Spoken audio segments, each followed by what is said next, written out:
Manhã do Ouvinte, entrevista. A gente está de volta às 8 horas 21 minutinhos. É muito bom estar com você. E na segunda-feira, quem sempre está com a gente é o Glauco Macedo, coordenador do PROCON. Glauco, seja bem-vindo. Muito obrigado novamente pela sua participação por aqui. Eu sei que é muito aguardada por todos os ouvintes. Seja bem-vindo. Um bom dia, Léo. Um bom dia ao João Pedro, ao Marcelo, que é o pessoal da técnica, e um bom dia a todos que nos acompanham. É um prazer estar aqui com você, Léo. Muito bacana. Daqui a pouquinho, o tema de hoje, gente, eu vou adiantar, é serviço público e a incidência do Código de Defesa do Consumidor. Mas antes, deixa eu fazer um comentário aqui. Na sexta-feira, a gente teve o Dia do Consumidor e o Glauco, inclusive, participou com a gente aqui no programa, destacando a importância do Dia do Consumidor e falando um pouquinho também sobre consumidor. O Glauco, é uma data, vamos só relembrar aqui um pouquinho, mas é uma data importante de ser discutida e a sua participação e a sua fala foi muito válida naquele dia. Obrigado, Léo. O que a gente frisa muito no Dia do Consumidor, mais até do que uma oportunidade de se fazer compras, de se aproveitar promoções, é um dia de conscientização, né? Como dito, é um dia que ele foi marcado por um discurso do presidente dos Estados Unidos, na época, John Kennedy, em 1962, e esse discurso ele conclamava os legisladores a fazerem leis que defendessem o consumidor. Porque o consumidor ele é muito vulnerável frente aos fornecedores. Ele, individualmente, ele não consegue medir força com uma multinacional, com uma grande empresa. Então, ele pode ser massacrado.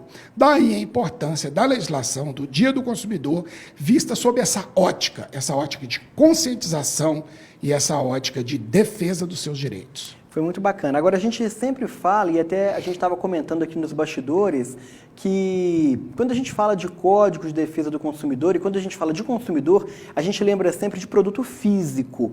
A gente sempre tem na mente ali, comprei um produto ou até um serviço particular.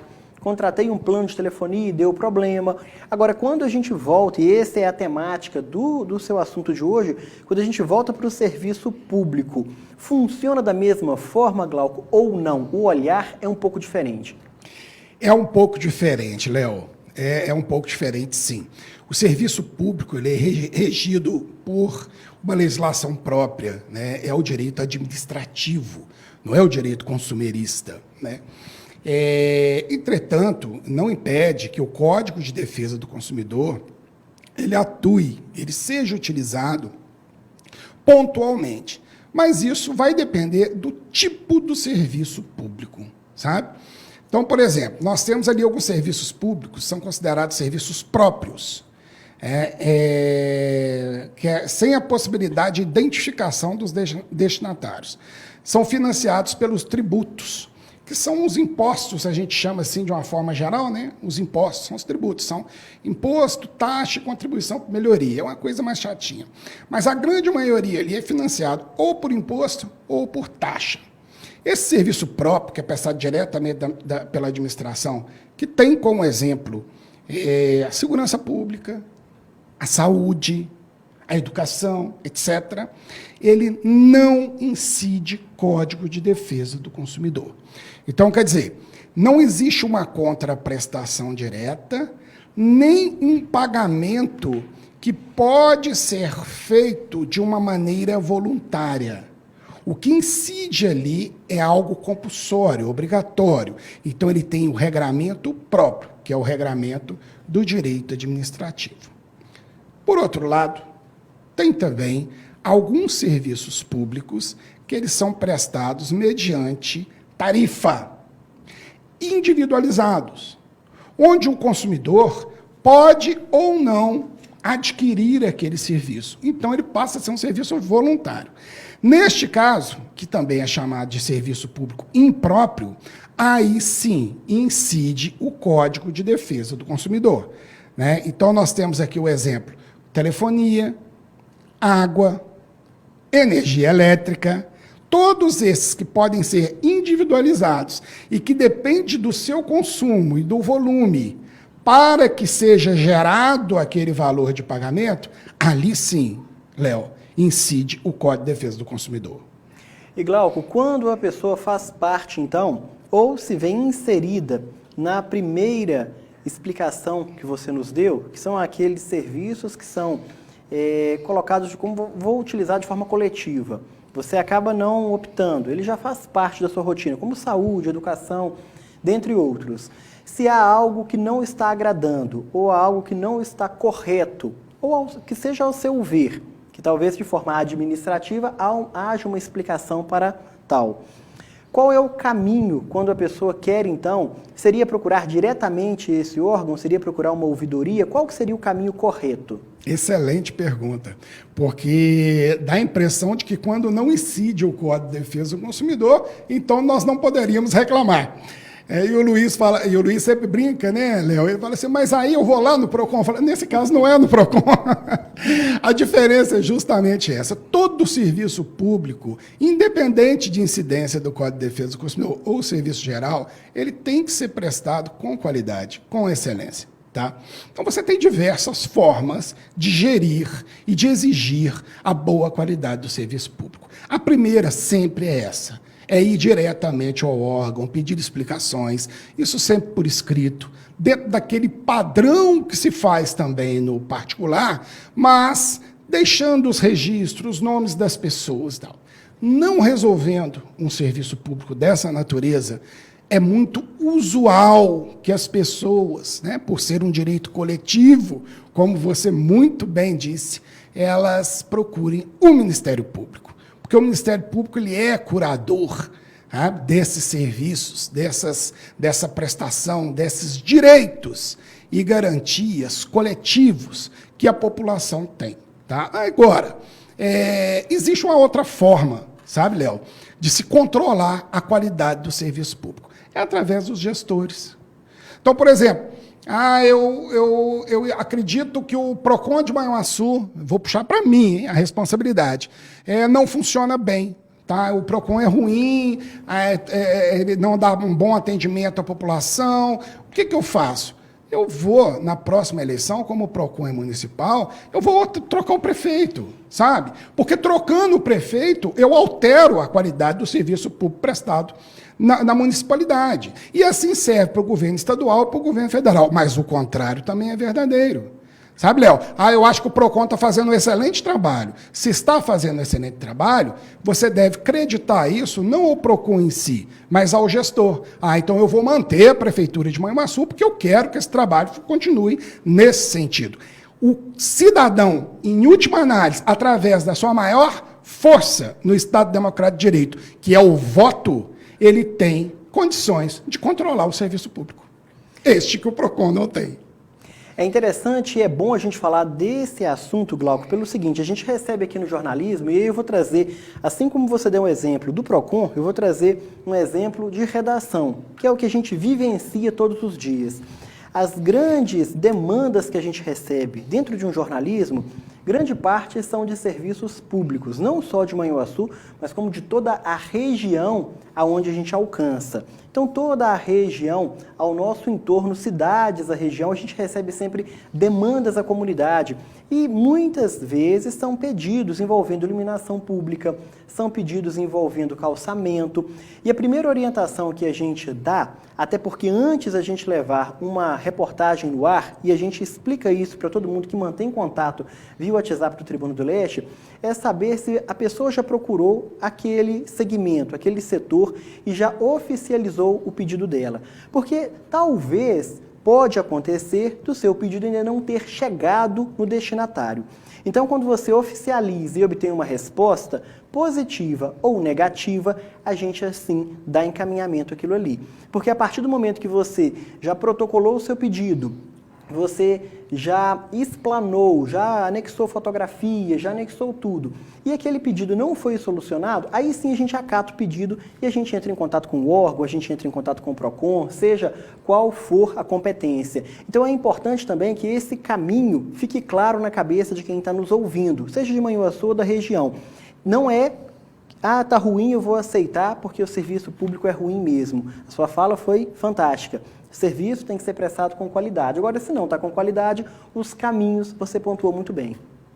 Eu penso exatamente como você, sabe, Léo? Eu acho que se tem que ter um cidadão esclarecido e ativo. O cidadão, ele, quando adota essa posição confortável de cruzar os braços, reclamar e esperar que alguma coisa caia do céu, ele pode ser surpreendido, sabe? A partir do momento que ele adota uma atitude ativa, ele vai atrás do problema, ele faz o registro e exerce a sua cidadania, tudo modifica. Porque muitas vezes o que falta é justamente essa voz do cidadão para que o gestor altere aquele serviço e melhore a qualidade para atendimento de toda a população. E a organização e também o registro de tudo é muito importante para que não fique, eu ouvi dizer, me falaram. Não, tenha o registro, guarde. Inclusive a Marinês esteve com a gente aqui na semana passada, Glauco, e às vezes o assunto dela, claro que liga um pouquinho com o direito. E ela falou com a gente, todo documento tem que ser guardado. Todo papel tem que ser guardado, não jogue fora. Recebeu um laudo, guarde ele. Você recebeu um ofício, guarde ele amanhã ou depois. Pode ser importante aquele ofício que você recebeu. Mas eu sei que seu assunto não termina nesse primeiro ponto. Então você colocou aqui também que tem um outro assunto que liga ao direito administrativo, né? Tem um ponto aqui bem interessante para os seus ouvintes, Léo, que é o seguinte. Uma das principais características do serviço público é a continuidade. Então, quer dizer, ele não pode parar. Ele é obrigatoriamente prestado sem termo, né, a perder de vista. Então, segurança pública ela não pode parar, a saúde ela não pode parar, né, os exemplos que nós demos aqui, educação ela não pode parar, tudo bem. Mas e a energia elétrica? Olha que interessante. Ela pode parar? E se eu, consumidor, eu não faço o pagamento lá da minha conta, pode ou não pode parar? Olha que coisa complicadinha de se entender. Porque é tarifa, incide o Código de Defesa do Consumidor. O Código de Defesa do Consumidor diz que serviços essenciais não podem parar. Então, quer dizer, além de ser público e não poder, o Código de Defesa ainda diz que não pode, quer dizer, juntou duas legislações dizendo que esse serviço é contínuo. Isso gera e gerou, no passado, um problema enorme de índole jurídica, sabe? E isso foi resolvido pelo STJ. A princípio, no STJ, o entendimento era, independente de se pagar ou não aquela tarifa de água, de energia, o serviço não poderia ser interrompido. E a concessionária de serviço público, ela deveria efetuar aquela cobrança pelos meios tradicionais. Quais são? Protesto dos valores, depois execução daquilo através da justiça e assim sucessivamente. Só que isso começou a gerar uma celeuma enorme, porque o preço, a tarifa, passou a subir em razão da inadimplência. Então, qual foi a conclusão, né, do fim, né, dessa problemática toda? Vamos disciplinar. Aí veio uma legislação própria, disciplinou a questão e hoje funciona da seguinte forma.